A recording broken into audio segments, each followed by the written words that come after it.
అందరికీ నమస్కారం. నేను మీ doctor Kanchana Lakshmi, care herbs Ayurveda clinic, Panjagutta.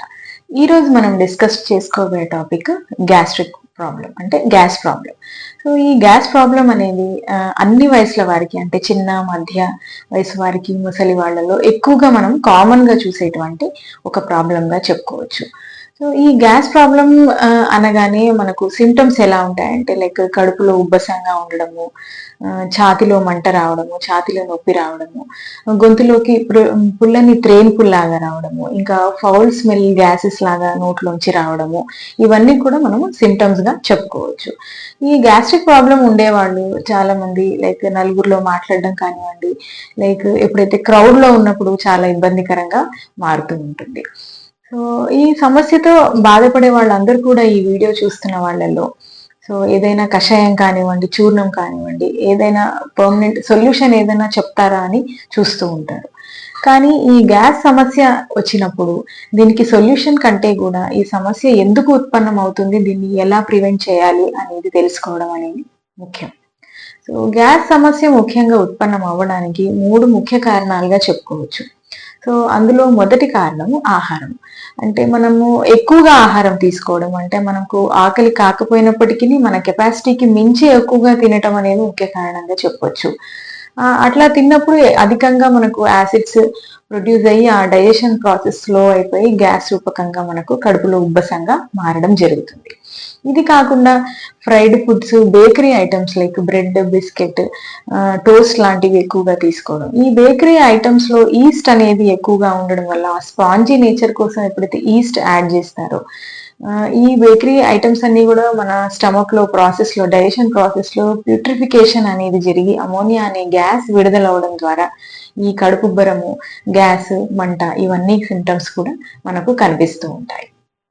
రెండవది చూసుకున్నట్టయితే లైక్ ఎక్కువగా నాన్ వెజ్ మీద ఆధారపడే వాళ్ళు, అంటే నాన్ వెజిటేరియన్ డైట్ మాత్రమే తీసుకుంటూ వెజిటేరియన్ కంప్లీట్ గా తీసుకోకుండా కేవలం నాన్ వెజ్ తీసుకునే వాళ్ళల్లో కూడా ఈ గ్యాస్ ప్రాబ్లం ఎక్కువగా చూస్తూ ఉంటాము. ఎప్పుడైతే ఈ నాన్ వెజ్ ఫుడ్ తీసుకుంటుంటారో చాలా మందిలో నెక్స్ట్ డే కాన్స్టిపేషన్ లాంటి సమస్యలు చూడడము, ఆకలి తొందరగా కాకపోవడం, ఇవన్నీ మీరు కూడా గమనించే ఉంటారు. సో ఈ నాన్ వెజ్ ఐటమ్స్ తీసుకున్నప్పుడు డైజెషన్ ప్రాసెస్ అనేది స్లో అయిపోతూ ఉంటుంది. అంటే ఎక్కువగా ఈ ఫుడ్ తీసుకోవడం వల్ల అధికంగా గ్యాసెస్, యాసిడ్స్ రిలీజ్ అయిపోయి కడుపులో ప్రాసెస్ అనేది, డైజెషన్ ప్రాసెస్ స్లో అయిపోయి మళ్ళీ కడుపు ఉబ్బరంగా మారడము, గ్యాస్ట్రిక్ ఇరిటేషన్, ఇవన్నీ కూడా సమస్యలు చూస్తూ ఉంటాం. మూడవది వచ్చేసరికి లైఫ్ స్టైల్. ఆహారం కాకుండా మన లైఫ్ స్టైల్లో ఎక్కువగా ఇబ్బందికరమైన లైఫ్ స్టైల్ మనం మెయింటైన్ చేయడం, అంటే రాత్రి ఎక్కువగా మేల్కొనటము, సో ఇన్ టైమ్లీ ఫుడ్, టైంకి ఆహారం తీసుకోకపోవడం, ఇంకా లైక్ ఈ జాబ్ ఉండడము, జాబ్ స్ట్రెస్ వల్ల కూడా చాలా మంది బ్రేక్ఫాస్ట్, లంచ్ స్కిప్ చేయడం జరుగుతుంది. ఇలా స్కిప్ చేసే వాళ్ళల్లో కూడా యాసిడ్స్ ఎక్కువగా ప్రొడ్యూస్ అయిపోయి గ్యాస్ట్రిక్ ఇరిటేషన్, గ్యాస్, మంట ఇవన్నీ చూస్తూ ఉంటాము. ఇది కాకుండా స్ట్రెస్ ఎక్కువ ఉండే వాళ్ళల్లో లైక్ ఫాల్టీ హంగర్ అనే సిమ్టమ్స్ చూస్తూ ఉంటాం. అంటే తెలియకుండానే వాళ్ళకు ఏదో ఆకలి అవుతున్న ఫీలింగ్ లో ఎక్కువగా తినేస్తూ ఉంటారు స్ట్రెస్ ఉండేవాళ్ళు.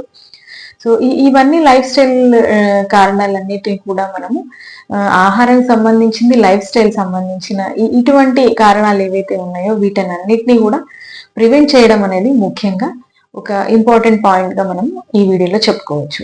సో తదుపరి చూసుకున్నట్టయితే ఈ గ్యాస్ట్రిక్ ఇరిటేషన్, గ్యాస్ ప్రాబ్లం ఉండేవాళ్ళు ఇవన్నీ కరెక్షన్స్ చేసుకున్నప్పటికీ కూడా తగ్గకపోతే ఇప్పుడు నేను చెప్పేటువంటి ఈ కొన్ని చిట్కాలు పాటించి ఈ సమస్య నుంచి మీరు మంచి పరిష్కారం పొందగలరు.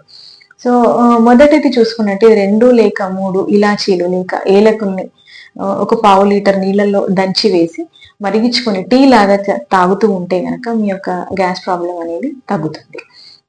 ఇదే కాకుండా 5 నుంచి 6 తులసి ఆకులు తీసుకొని పావు లీటర్ నీళ్ళల్లో మరిగించి తాగుతున్నా మీకు ఈ సమస్య తగ్గుతుంది. ఇదే కాకుండా అలోవెరా జెల్ లేదా అలోవెరా జ్యూస్ ఇది కడుపులోకి తీసుకున్నా మీకు ఈ సమస్య తగ్గుతూ వస్తుంది. పరగడుపున ఉసిరికాయ పొడిని 1 చెంచా హనీలో కలిపి తీసుకుంటూ ఉంటే మీ యొక్క గ్యాస్ ప్రాబ్లం అనేది తప్పక పరిష్కారం జరుగుతుంది. ఇవే కాకుండా కోకోనట్ వాటర్ ని ఎక్కువగా రిపీటెడ్ గా తీసుకుంటే కూడా గ్యాస్ ప్రాబ్లం తగ్గుతుంది. అధికంగా గ్యాస్ మంట ఎక్కువ ఉండే టైంలో కొంత పాలు, 1 గ్లాస్ పాలు తాగినా కూడా అప్పటికప్పుడు మీరు గ్యాస్ సమస్య నుంచి బయటపడవచ్చు.